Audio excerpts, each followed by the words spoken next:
I sit in my car outside the maternity ward, phone buzzing with my dad's desperate voicemails. My wife Sarah just gave birth to our daughter Emma 3 hours ago. Through tears of rage, I delete each message without listening. My dad chose my 12-year-old brother Tyler's Little League championship over my college graduation 6 months ago. Now I face the hardest decision of my life, permanently cutting my father out of my family's future. The cycle of favoritism ends today, no matter how much it destroys us both. 6 months earlier, I woke up on what should have been the proudest day of my life. After 4 years of grinding through engineering classes while working 2 jobs to pay for school, I was finally graduating magna cum laude from the University of Texas. The morning sun streamed through my apartment window as I carefully hung my cap and gown, running my fingers over the honor cords I had earned through countless sleepless nights. I called my dad Robert around 8 in the morning, my voice bubbling with excitement. "Dad, can you believe today's finally here? 4 years of work and I'm actually graduating with honors." His voice sounded distracted when he answered, "Yeah, that's great, Kelly. Listen, I need to mention something. Tyler's Little League team made it to the championship game today." My heart skipped, but I brushed off the worry. "Oh wow, that's awesome for him. The ceremony starts at 2, so you guys should have plenty of time to make it." There was a pause that should have warned me. "Right, well, we'll figure it out. Proud of you, son." I assumed he meant they would prioritize my graduation. After all, this was a once-in-a-lifetime achievement versus one of many baseball games Tyler would play. I spent the morning getting ready, ironing my shirt 3 times to make sure everything was perfect. Sarah helped me with my tie, kissing my cheek and telling me how proud she was. "Your parents are going to be so emotional seeing you up there," she said, smoothing down my collar. I arrived at the campus early to save seats in the front section for my family. The auditorium filled with proud relatives' cameras flashing as graduates found their places. I kept scanning the crowd for familiar faces, checking my phone for updates on their arrival time. The ceremony began with the processional march. I walked with my fellow engineering graduates, still looking toward where I had saved seats. Empty chairs stared back at me. 30 minutes into the ceremony, my phone buzzed with a text from my dad. "Sorry, son, Tyler's championship is today. We had to choose. Proud of you, though." The words hit me like a physical blow. I stared at the message, reading it 3 times before the reality sunk in. My parents had chosen my 10-year-old brother's baseball game over my college graduation. The ceremony continued around me in a blur of speeches and applause, but I felt completely alone in a sea of celebrating families. When my name was called for the Engineering Honor Society recognition, I walked across that stage to silence from my section. Other graduates had whole rows of family members cheering. I had empty seats and a half-hearted text message. After the ceremony ended, I sat in my car and called my mom, Linda, with shaking hands. She answered on the first ring, her voice immediately apologetic. "Kelly, sweetheart, I am so sorry. Tyler was really upset about the possibility of us missing his championship game, and your father thought, Mom, this was my college graduation. 4 years of working my butt off, and you chose a Little League game." My dad's voice came through the phone as he took it from her. "Kelly, don't be dramatic. It's just a ceremony. You already earned your degree. Tyler might never make it to a championship again." "Just a ceremony," my voice cracked. "Dad, this was the biggest day of my life." "You'll have other big days. Tyler needed us there today." I hung up and sat in the parking lot, watching other families take pictures and celebrate together. The realization slowly dawned on me that this was not an isolated incident, but part of a pattern I had been ignoring for years. Growing up, Tyler had always been the surprise baby who came along when I was 10. My parents treated him like precious cargo while expecting me to be independent and understanding. When Tyler wanted a new car for his 16th birthday, he got a brand new Honda Civic. When I turned 16, my parents handed me a stack of used textbooks and told me education was the best gift they could give me. Every one of Tyler's baseball games became a family event. But when I won the state science fair, my parents sent their congratulations via text because they were at Tyler's practice. The pattern was so consistent, I had started to think it was normal. Sarah found me in that parking lot an hour later, still sitting in my car staring at my diploma. She climbed into the passenger seat and wrapped her arms around me without saying a word. Finally, she spoke softly. "I can't believe they didn't come." I replied and realized I meant it. That evening, I drove home to my empty apartment and looked at the graduation photos flooding my social media feed. Families posed together, parents beaming with pride, grandparents holding diplomas. I turned off my phone and sat in the dark, feeling more alone than I ever had in my life. The next morning, I woke up to find my dad had posted Facebook photos from Tyler's championship game. The caption read, "So proud of both my sons today." There was no mention of my graduation anywhere. To anyone reading his post, it would seem like Tyler's baseball game was the only important event that had happened in our family that weekend. In the weeks following my graduation, I started paying closer attention to family dynamics I had previously accepted as normal. When I called to share the news about landing my first engineering job at a major firm in Dallas, my dad's response was lukewarm at best. "Hey, that's nice, Kelly. Did you hear Tyler made the traveling baseball team he's going to be playing against kids from all over Texas this summer?" The conversation quickly shifted to Tyler's athletic achievements, while my career milestone became an afterthought. I found myself listening to 20 minutes of detailed analysis about Tyler's batting average and pitching potential while receiving barely 2 minutes of acknowledgement for securing my dream job. I decided to visit home for Mother's Day, hoping some face-to-face time might help repair the damage from graduation day. Walking into my childhood home felt strange, like entering a shrine dedicated to Tyler's accomplishments. The living room walls were covered with his baseball trophies, team photos, and newspaper clippings from his games. My engineering degree hung nowhere to be seen, tucked away in a closet with other forgotten items. During dinner, every conversation topic somehow circled back to Tyler's baseball prospects. My dad had hired a private coach, costing $300 per session, invested in professional grade equipment, and enrolled Tyler in expensive summer camps designed to catch the attention of college scouts. "We're really investing in Tyler's future," my dad explained while cutting his steak. "This could be his ticket to a full scholarship someday." I mentioned that I was saving money for an engagement ring for Sarah, planning to propose within the next few months. My dad nodded distractedly before launching into another story about Tyler's improved curveball technique. Tyler himself had grown accustomed to being the center of attention. At 14, he interrupted conversations whenever the focus shifted away from him, demanded constant validation, and threw subtle tantrums when he felt ignored. During our family dinner, he complained loudly when I tried to share details about my new job.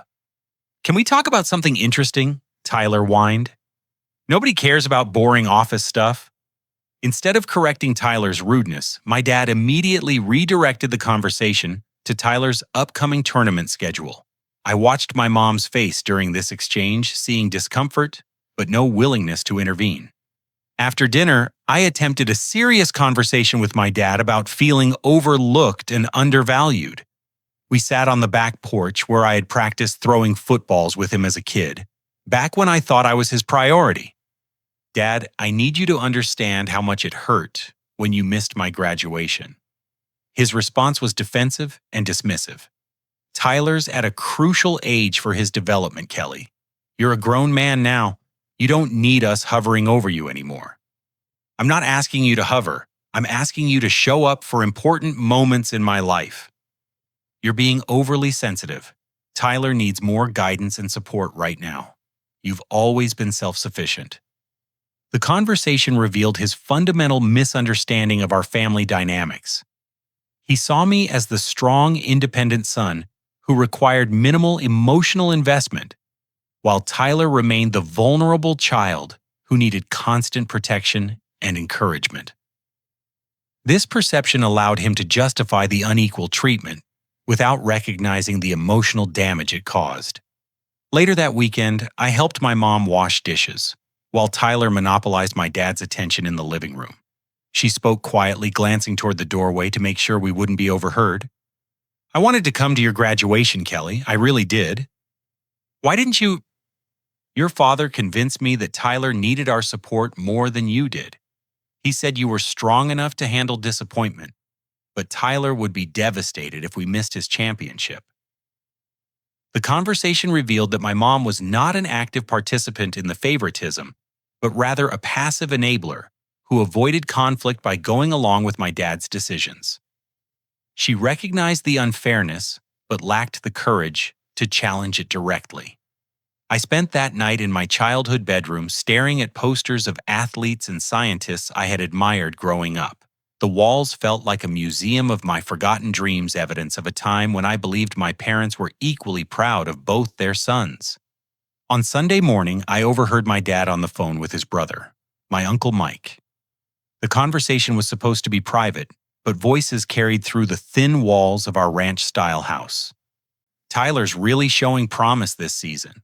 Kid's got natural talent and the work ethic to back it up. We might be looking at college recruitment in a few years." Uncle Mike must have asked about me because my dad's tone shifted slightly. "Oh, Kelly's doing fine. Graduated from college, got some engineering job. You know how he is. Doesn't really need much attention from us anymore." The dismissive way he summarized my achievements while spending 15 minutes describing Tyler's athletic potential made my chest tighten with familiar pain. When Uncle Mike apparently asked about my graduation ceremony, my dad mentioned it briefly, before immediately changing the subject back to Tyler's baseball statistics. I realized my dad had been portraying me to extended family as someone who didn't value family involvement, making himself look reasonable for prioritizing Tyler's needs. This narrative allowed him to maintain his image as a good father, while justifying his neglectful treatment of me. Before leaving that weekend, I made one more attempt to address the family photo situation. The hallway was lined with professional portraits from Tyler's various teams and candid shots of him with our parents at games and tournaments.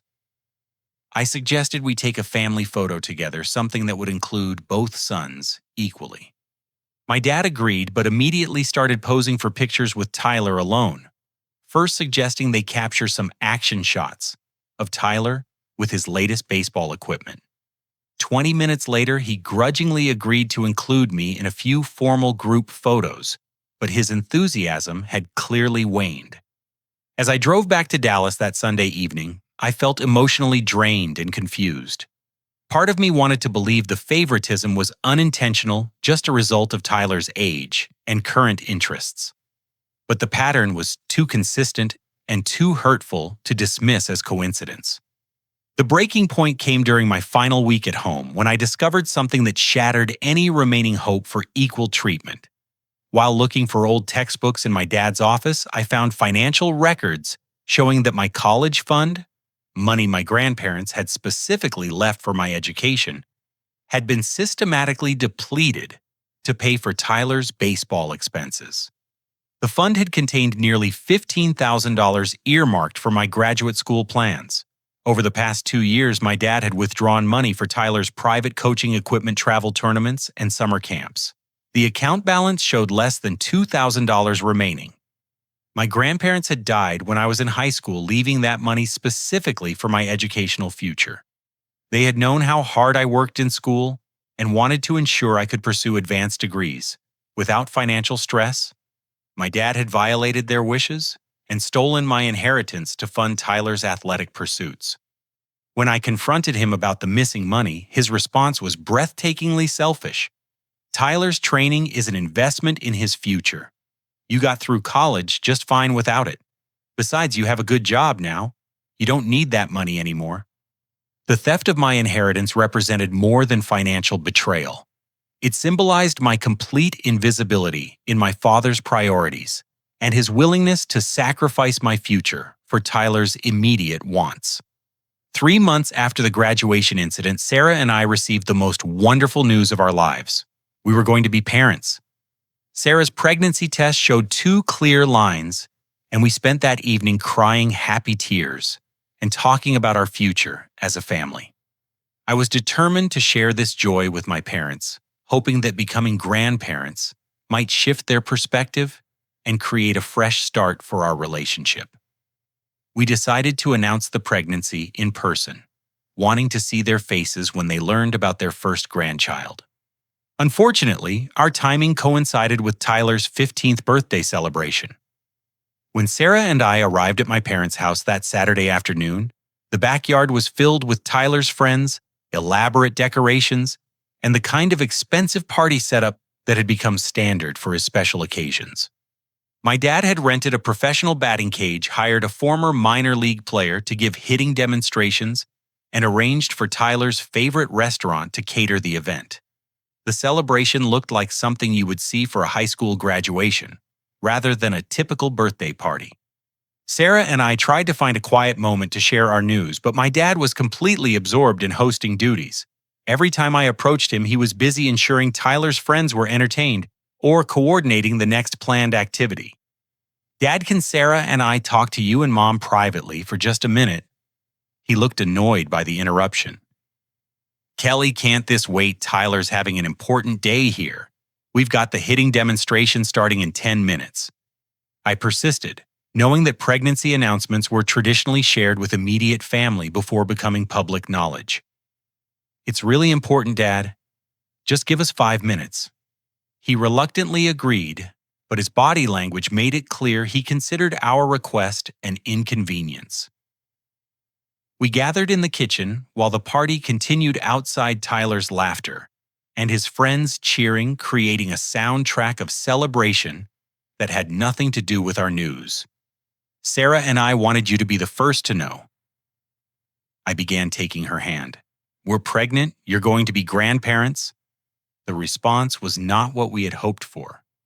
My dad's face showed mild surprise rather than joy, and his first words revealed his priorities. "Well, I guess congratulations are in order. When are you due?" Sarah shared our estimated due date in early spring, explaining that we were about 8 weeks along. My mom showed genuine excitement, asking questions about how Sarah was feeling and whether we needed anything. But my dad's attention kept drifting toward the backyard where Tyler's party was in full swing. After less than 5 minutes of pregnancy discussion, my dad suggested we rejoin the party. "Tyler's going to wonder where we went. This is his special day." The rest of the afternoon was uncomfortable and painful. Tyler became upset that attention had shifted away from him even briefly and began acting out to reclaim the spotlight. Instead of addressing Tyler's behavior or celebrating our pregnancy announcement, my dad spent the next hour apologizing to Tyler for the interruption and working extra hard to make him feel special again. When it came time for Tyler to blow out his birthday candles, my dad gathered everyone around for photos and speeches about how proud he was of his amazing son. There was no mention of the pregnancy announcement or acknowledgement that this birthday would be Tyler's last as an only grandchild in the family. Sarah noticed the family dynamics, immediately having never witnessed them so clearly before.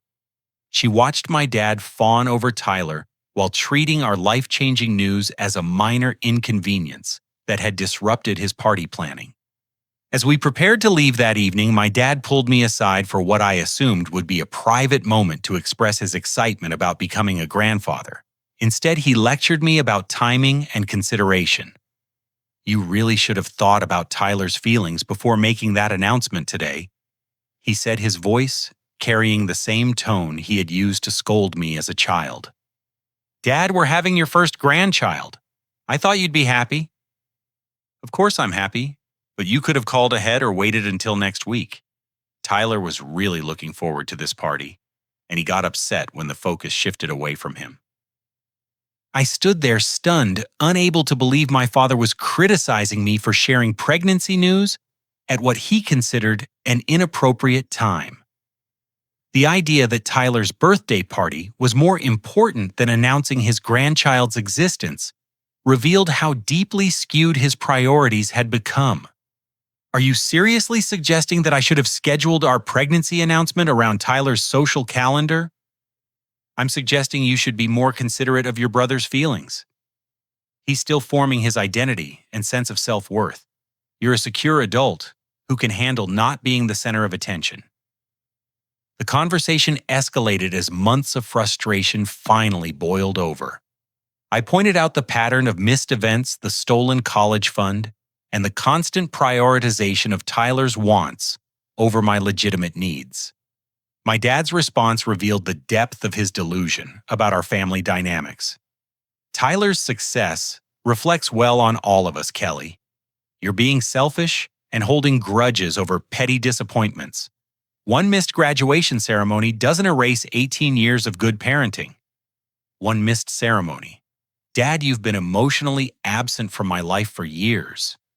You treat Tyler like he's made of gold, while treating me like an afterthought. That's ridiculous. I love both my sons equally. Tyler just needs more guidance right now because he's younger and more vulnerable.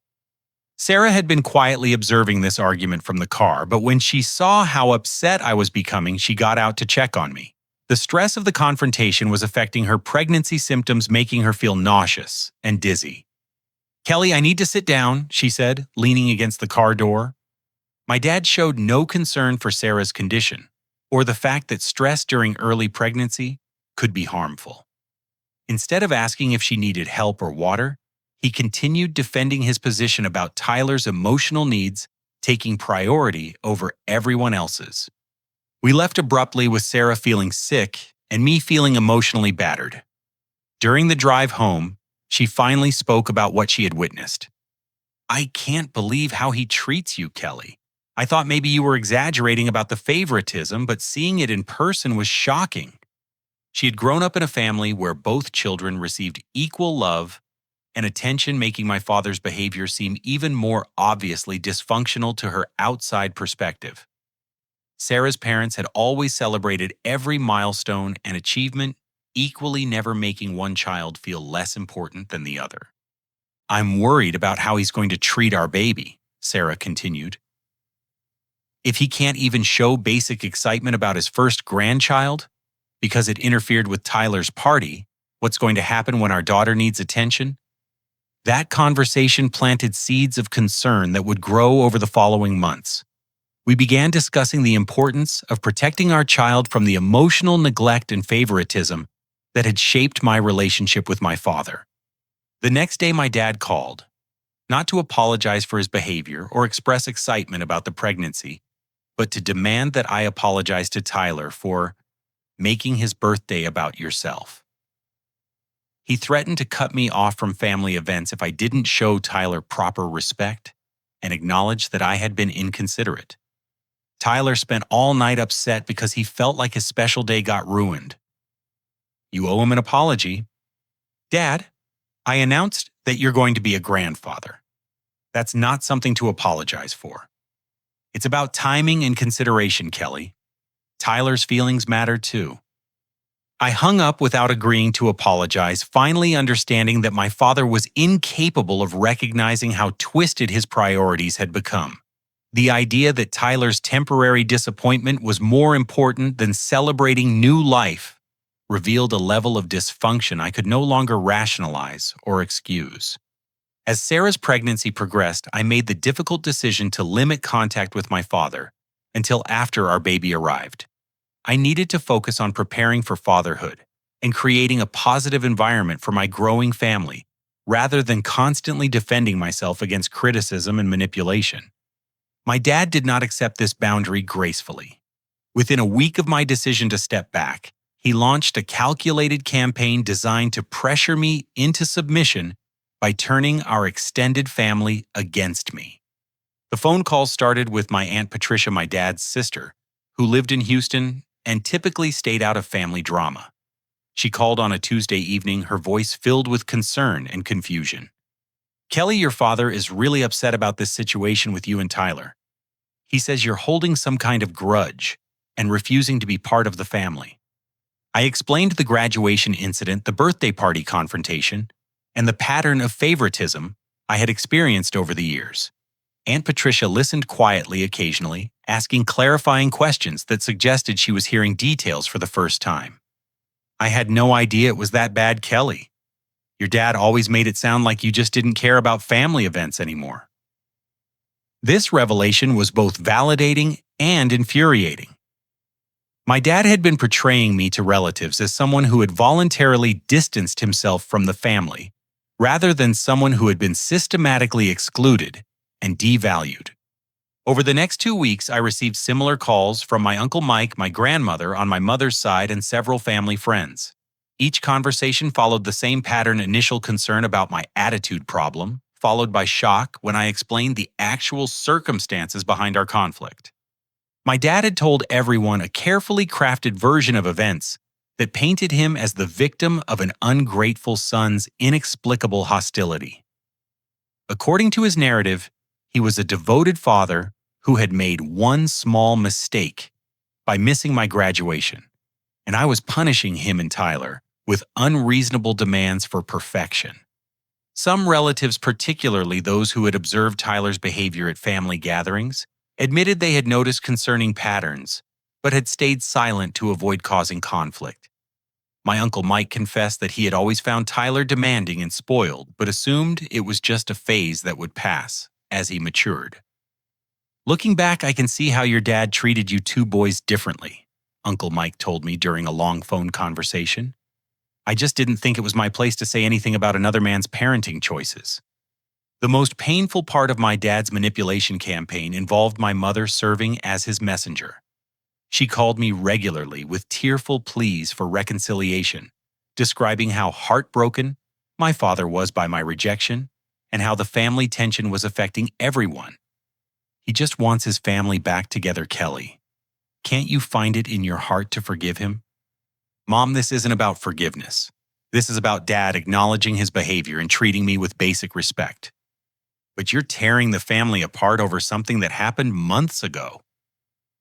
These conversations with my mom were particularly difficult because I could hear the genuine pain in her voice. She was caught in the middle of a conflict she had helped create through years of enabling, and she lacked the tools to understand how to fix it without taking sides. The manipulation escalated when my dad decided to involve Tyler directly in his campaign. One Saturday morning, they showed up unannounced at my apartment with Tyler looking confused and upset about the family tension he didn't fully understand. My dad had clearly coached Tyler for this visit, encouraging him to act hurt and confused about why his big brother was rejecting him. Tyler genuinely didn't comprehend the favoritism issues because from his perspective, he was just receiving the love and attention he deserved. "Why don't you want to hang out with me anymore, Kelly?"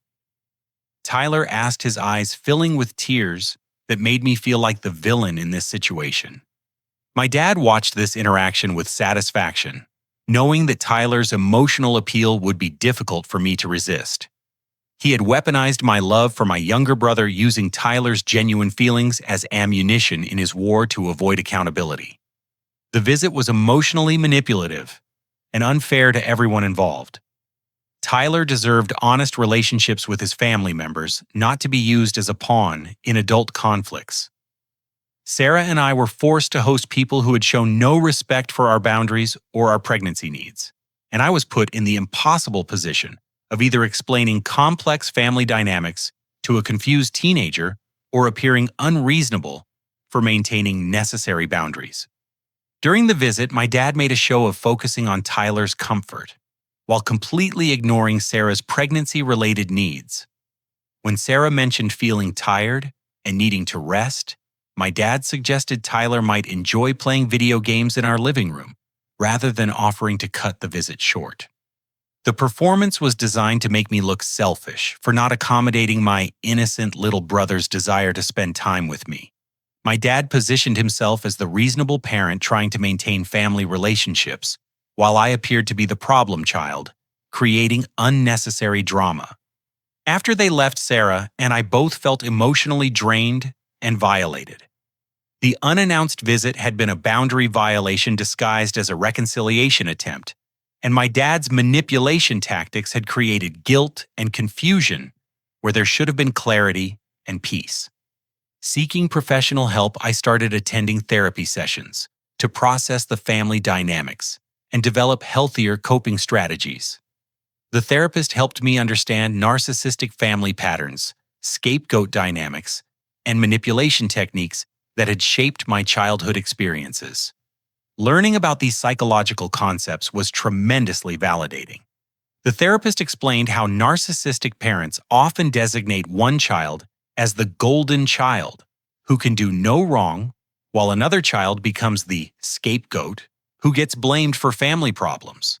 Tyler had clearly been assigned the golden child role, while I had been cast as the scapegoat who was expected to absorb dysfunction without complaining.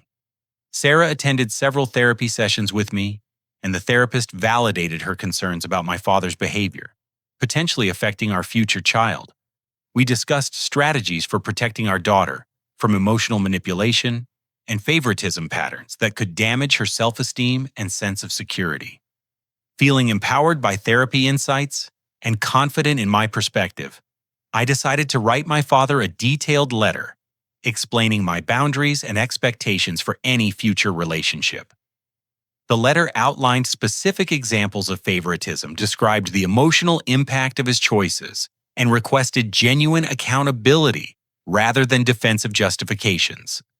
I spent days crafting the letter, making sure it was clear, respectful, and focused on specific behaviors rather than personal attacks.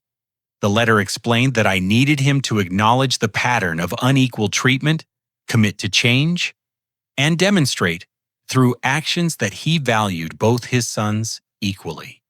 However, the letter backfired spectacularly in ways I never anticipated. Instead of responding privately or seeking to understand my perspective, my dad forwarded the entire letter to our extended family, along with his own commentary portraying me as mentally unstable and unreasonably demanding. His email to relatives described me as an ungrateful son who had written a delusional manifesto full of false accusations and unrealistic expectations. He characterized my request for equal treatment as evidence of psychological problems and suggested that pregnancy hormones might be affecting Sarah's judgment as well. This betrayal of my private communication was devastating and humiliating. Family members who had been supportive after hearing my side of the story suddenly became distant and judgmental. My father had successfully weaponized my attempt at honest communication, using my vulnerability against me to strengthen his victim narrative. The timing of this character assassination was particularly cruel, coming just weeks before our baby was due. Instead of focusing on preparing for fatherhood, I was dealing with the fallout from my father's public relations campaign against me. The stress affected Sarah's pregnancy symptoms and created additional anxiety during what should have been an exciting time of anticipation. Sarah went into labor unexpectedly on a cold February morning when she was 37 weeks pregnant. Her contractions started around 4 in the morning, and by 6, we knew this was the real thing. I drove to the hospital through empty streets, my hands shaking with excitement and nervousness about becoming a father. During the admission process, I called my parents to let them know their grandchild was about to arrive. My mom answered the phone sounding groggy, but immediately became alert when she understood what was happening. "Oh my goodness, Kelly, this is so exciting. We'll get dressed right now and head over to the hospital." "Thanks, Mom. Sarah's a little scared, and I think having family here would really help." My dad took the phone from her, and his response immediately dampened my excitement. His first concern was not about Sarah's well-being or his impending grandparenthood, but about how this timing interfered with his weekend plans. "Today, really, it's Tyler's playoff weekend. His team has a real shot at making it to the regional championships." I could not believe what I was hearing.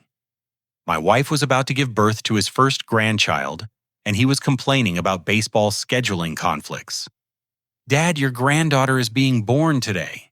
This is kind of more important than a baseball game." "Of course it's important, Kelly. I'm just saying the timing is inconvenient. We'll try to get there when we can, but we might need to work around Tyler's game schedule." The conversation ended with vague promises to visit when convenient, rather than the immediate rush to the hospital I had hoped for. Sarah was in active labor, scared and in pain. and my parents were treating her needs as secondary to a 14-year-old's sports activities. Labor became complicated when Sarah's blood pressure spiked and the baby showed signs of distress on the monitors. The medical team moved quickly to address the emergency, and suddenly I found myself alone in a terrifying situation where both my wife and unborn daughter were in danger. I called my parents again during the crisis, desperately needing emotional support and family presence during the scariest moments of my life. My mother answered, and I could barely speak through my panic and tears. "Mom, something's wrong. Sarah's blood pressure is really high, and they're talking about emergency procedures. I'm scared." Her response was warm and concerned. "Oh, honey, we'll pray for you both. Keep us updated and try to stay calm." Then my dad took the phone again, and his reaction to our medical emergency was shockingly cold and practical. "These things happen, Kelly. The doctors know what they're doing. Just call us when it's over and everything's settled." "Dad, I really need you here. I'm terrified, and Sarah's parents live 3 states away. I don't want to go through this alone." "You're not alone. You have the medical staff. Besides, Tyler's got his biggest game of the season this afternoon. We can't just abandon him when his team is counting on him." I hung up feeling more isolated than I had ever felt in my life. My wife was in medical danger, my daughter's birth was at risk, and my father's response was to prioritize a baseball game over his family's crisis. After 6 hours of labor complications, Emma was finally born healthy and beautiful, weighing 5 pounds 8 ounces. The moment I held my daughter for the first time, I was overwhelmed with love and protectiveness that I had never experienced before.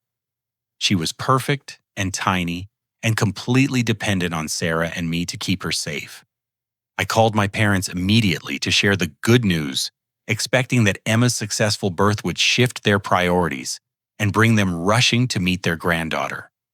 "Dad, she's here. Emma was born at 2:30 this afternoon. She's healthy and beautiful, and Sarah's doing much better now."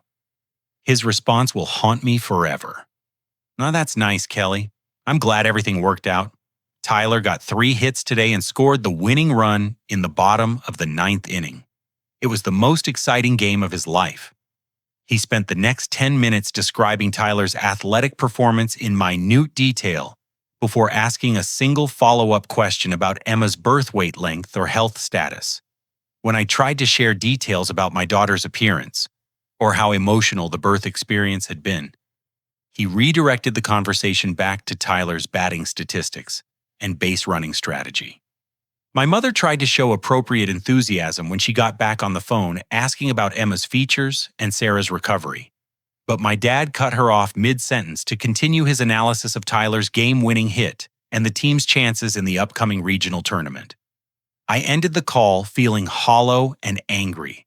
Sarah's parents had driven through the night from 3 states away and arrived within 12 hours of Emma's birth, bringing flowers meals and genuine excitement about meeting their granddaughter. The contrast between their immediate loving response and my parents' indifference was stark and painful. When my family finally arrived at the hospital 2 days later, the visit was a disaster from the very beginning. My dad spent the first 15 minutes complaining about hospital parking fees and the inconvenience of navigating the maternity ward. Tyler was bored and restless, having been dragged along to an event he had no interest in attending. My dad held Emma briefly for a couple of obligatory photos, but immediately handed her back when Tyler started demanding attention.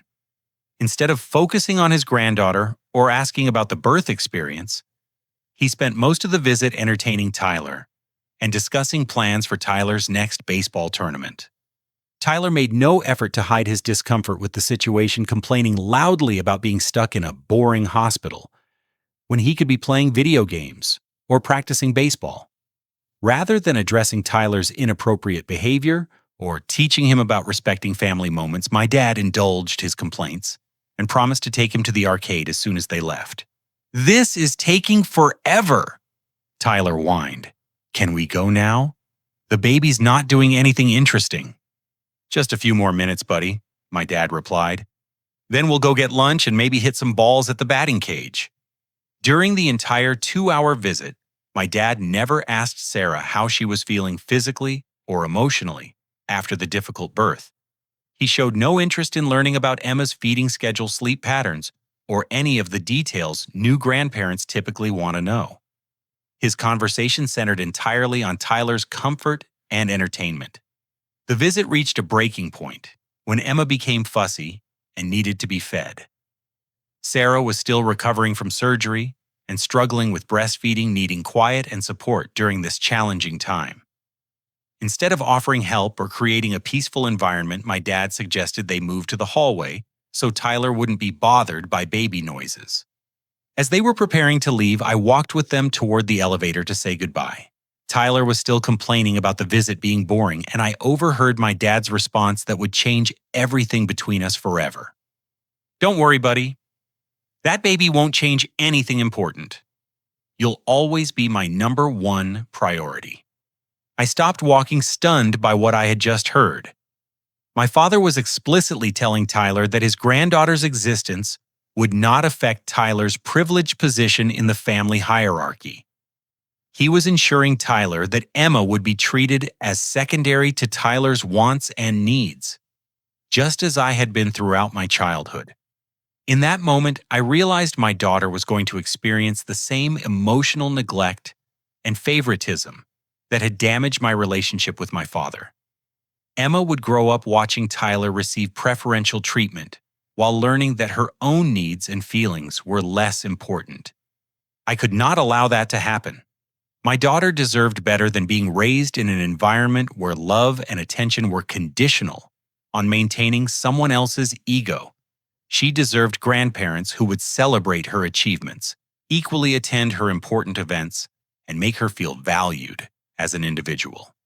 Standing in that hospital hallway holding my 2-day-old daughter, I made a decision that would protect her from the dysfunction that had shaped my entire life. Emma would not become another casualty of my father's inability to love his children equally. I spent that night in the hospital holding Emma while she slept, processing the devastating conversation I had overheard between my father and Tyler. Sarah was recovering from the delivery complications and needed rest, but I could not sleep. Every time I looked at my perfect daughter, I felt a fierce protectiveness that clarified my thinking in ways nothing else had. Emma deserved grandparents who would love her unconditionally, celebrate her milestones, and treat her as an equal member of the family. She deserved better than growing up in the shadow of Tyler's favored status, watching him receive attention and resources while her accomplishments were minimized or ignored. "I won't let him do to you what he did to me," I whispered to Emma as she slept in my arms. "You'll never have to beg for scraps of love or wonder why you're not good enough." Sarah woke up around 3 in the morning and found me still awake, staring at our daughter with tears in my eyes.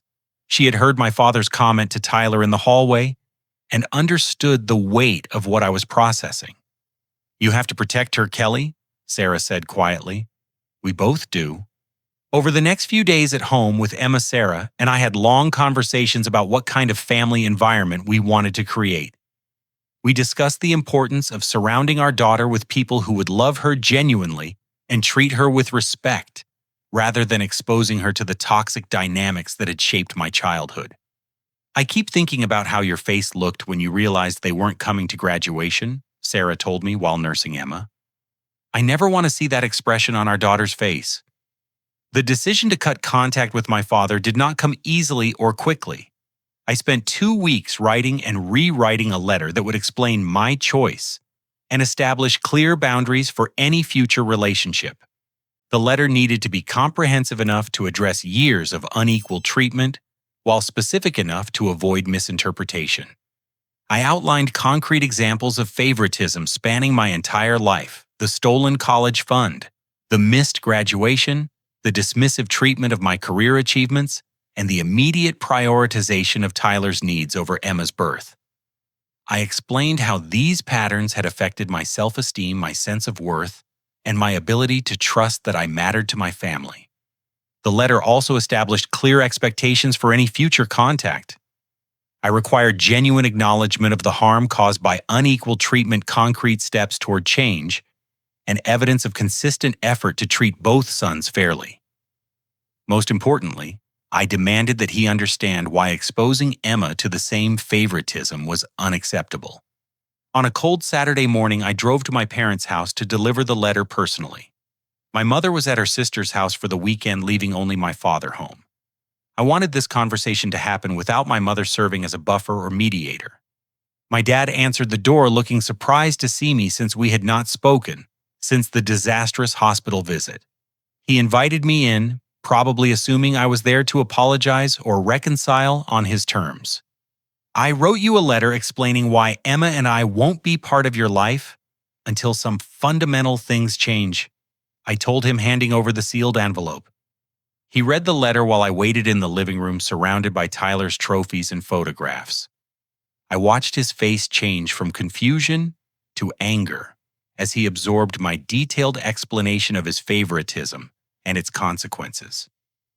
"This is ridiculous, Kelly," he said when he finished reading. "You're being completely dramatic about normal family dynamics. Tyler gets more attention because he's younger and needs more guidance.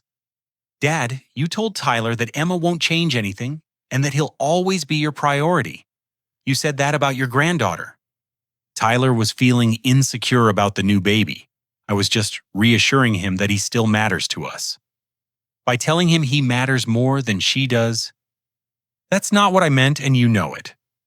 The conversation quickly escalated as my father refused to acknowledge any wrongdoing or accept responsibility for the pattern of unequal treatment. He characterized my concerns as oversensitivity and accused me of holding grudges over minor disappointments. "You got through college just fine.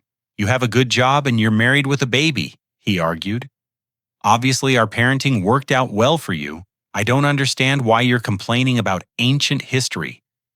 "Because it's not ancient history, Dad. You're continuing the same pattern with Emma. You've already decided she comes second to Tyler. Tyler's success reflects well on our whole family. He could get a college scholarship and maybe even play professional baseball someday. That benefits everyone." His response revealed the depth of his delusion about family relationships and his complete inability to understand that children deserve equal love regardless of their potential for external success. He saw Tyler's athletic ability as justification for preferential treatment, rather than recognizing that both his sons deserved equal emotional investment. When I explained the consequences of his choices, no relationship with Emma until he acknowledged the favoritism and committed to change, his reaction was explosive anger rather than self-reflection. "You can't keep my granddaughter away from me over some imaginary slight," he yelled. "I have rights as a grandfather." "You have privileges as a grandfather, Dad, not rights. And those privileges come with responsibilities you've never been willing to accept." He threatened legal action to force visitation with Emma, claiming I was mentally unstable and an unfit parent for cutting family members off over minor disagreements. The threats revealed his fundamental misunderstanding of the situation and his continued refusal to take accountability. "You'll regret this decision when you come to your senses," he said as I prepared to leave. "Family is family, Kelly. You can't just throw away 18 years of love over one missed graduation ceremony. This isn't about one ceremony, Dad. This is about 18 years of being treated like I don't matter as much as Tyler. And I won't let you do the same thing to Emma." I left that house feeling emotionally drained, but also empowered for the first time in years. Standing up to my father's manipulation and threats felt like finally reclaiming my voice and my worth as his son. Over the following days, I called my mother separately to explain my decision and its reasoning. She was torn between supporting me and maintaining peace in her marriage, but she eventually agreed that she could have a relationship with Emma if she visited alone and respected my boundaries about discussing my father. "I've watched this favoritism for years," my mom admitted during our phone conversation. "I should have spoken up earlier, but I was afraid of causing conflict." "Mom, I'm not asking you to choose sides. I'm just asking you to respect my decision to protect Emma from dysfunction. Some extended family members supported my choice after understanding the full context, while others chose to side with my father's version of events. I accepted that protecting Emma might mean losing some family relationships, but her emotional well-being was worth more than maintaining toxic connections. My father's response to losing access to Emma was to launch another public relations campaign, this time portraying himself as the victim of a cruel son who was keeping him from his beloved granddaughter. He posted carefully crafted social media messages designed to generate sympathy and paint me as vindictive and unreasonable. His Facebook post showed photos of him looking sad and alone, with captions about missing his granddaughter and not understanding why families fall apart. He shared articles about parental alienation and grandparents' rights, clearly building a case for legal action or community pressure.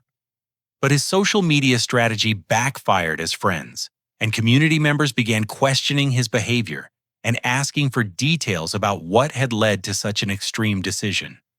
Several people who knew me personally reached out to ask for my side of the story, and his victim narrative began falling apart under scrutiny. The decision to cut contact was difficult and painful, but it was also liberating. For the first time in my adult life, I was prioritizing my own family's needs over my father's emotional manipulation. Emma would grow up knowing she was loved unconditionally, celebrated equally, and protected from people who could not treat her with basic respect and dignity. 8 months passed since I made the decision to protect Emma from my father's favoritism, and our family flourished in ways I had never imagined possible. Without the constant stress of managing his manipulative behavior and defending myself against his criticism, I was able to focus completely on being the father I had always wanted to be. Emma developed into a happy, healthy baby, surrounded by unconditional love and genuine celebration of every milestone. When she smiled for the first time, rolled over, or babbled her first sounds, Sarah and I treated each moment as the miracle it truly was. Our daughter would never have to compete for attention or wonder why she was not good enough. Sarah's parents, Linda and Robert, became the grandparents Emma deserved. They visited, regularly babysat when we needed date nights, and treated me like their own son. The contrast between their genuine love and my father's conditional acceptance was striking and healing. I learned what healthy family relationships looked like through their example. Linda would arrive with homemade baby food and stay for hours just holding Emma, asking detailed questions about her development and taking hundreds of photos. Robert taught me practical skills about home maintenance and car repair while sharing stories about Sarah's childhood. They invested in our family's success and happiness without expecting anything in return except love and respect. My relationship with my mother gradually strengthened as she began visiting Emma alone, respecting the boundaries I had established about my father. During these visits, my mom started opening up about years of enabling behavior she regretted and the toll of living with someone who demanded constant validation. "I should have protected you better when you were growing up," she told me one afternoon while watching Emma play with toys. I knew the favoritism was wrong, but I convinced myself it was easier to keep peace than to fight about it. "Mom, I'm not angry with you anymore. I understand you were in a difficult position. But Kelly, I was your mother. It was my job to make sure both my sons felt equally loved, and I failed at that." These conversations with my mom were healing and helped me understand the family dynamics from her perspective. She had been trapped in a system where challenging my father's behavior meant facing his anger and manipulation, so she chose the path of least resistance even when it harmed me. As my mom spent more time with Emma, she began setting boundaries with my father about Tyler's entitlement and demanding behavior. She told me that Tyler had become increasingly difficult to manage as he entered his teenage years, expecting constant praise and having tantrums when things did not go his way. "Tyler's struggling with your dad's pressure and expectations," my mom explained. "He feels overwhelmed by all the attention and demands for perfection, but he doesn't know how to ask for space. This information did not surprise me. Tyler had been raised to believe the world revolved around his needs and wants, making him unprepared for real-world situations where he would not be the center of attention. My father's excessive focus had created an anxious, entitled teenager who struggled with independence and resilience. About 10 months after Emma's birth, Tyler himself reached out to me through a text message that showed surprising maturity and self-awareness. "Kelly, I know Dad treats us different and it's not fair. I miss having a big brother. Can we talk sometime?" This message moved me to tears because it showed Tyler was developing his own understanding of our family's dysfunction. At 15, he was beginning to recognize that my father's favoritism was harmful to both of us, me through neglect and him through unrealistic pressure and expectations. We met for lunch at a restaurant near his school, and Tyler surprised me with his honest perspective on our father's behavior. "I know Dad messed up by missing your graduation," Tyler said, looking uncomfortable, but determined to speak his truth. "I told him it was wrong, but he said you didn't understand how important my championship was." "Tyler, your baseball games are important, but so are other people's achievements. I get that now. I've been thinking about how I would feel if everyone ignored my graduation to watch someone else play sports."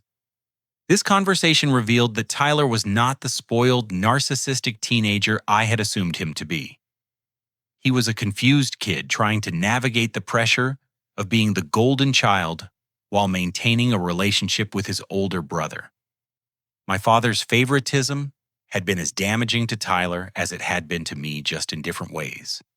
Tyler shared that he felt overwhelmed by constant expectations to be perfect and successful, with every aspect of his life being monitored and analyzed for potential improvement. He loved baseball, but had started dreading games because of the pressure to perform for our father's validation. "Sometimes I wish Dad would just leave me alone and let me be a normal kid," Tyler admitted. "Everything I do has to be special or amazing, and it's exhausting." I began rebuilding my relationship with Tyler separately from any contact with our father, meeting him for lunch regularly and attending some of his games when he specifically asked me to come. These interactions helped me remember why I loved my little brother and wanted to protect him from our father's manipulation. Around Emma's first birthday, my father made his first serious attempt at reconciliation through a letter delivered by my mother. The letter acknowledged some mistakes in his treatment of me, but still minimized the impact and avoided taking full responsibility for his behavior. "I realize I may have shown Tyler more attention during his formative years, but I never meant to make you feel less important," the letter read. "Perhaps we can move forward and focus on being a family again for Emma's sake." The letter represented progress but fell short of the genuine accountability I needed to consider reconciliation.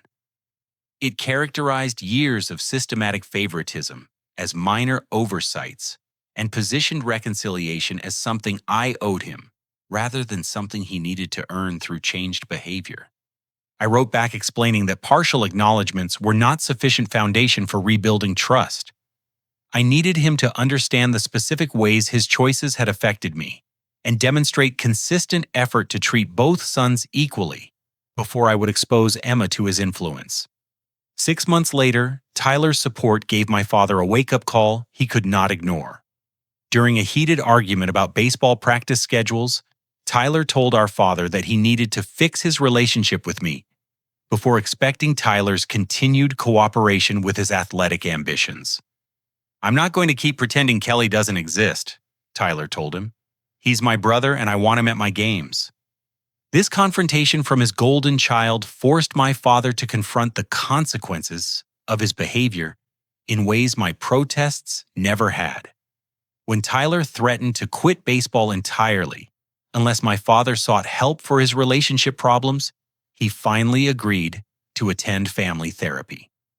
The therapy process was slow and difficult, with my father initially attending sessions just to check a box, rather than engage in genuine self-reflection.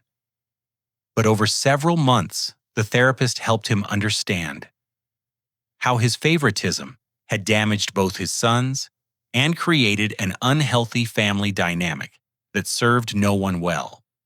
I thought I was helping Tyler by giving him extra support and attention, my father admitted during one joint session.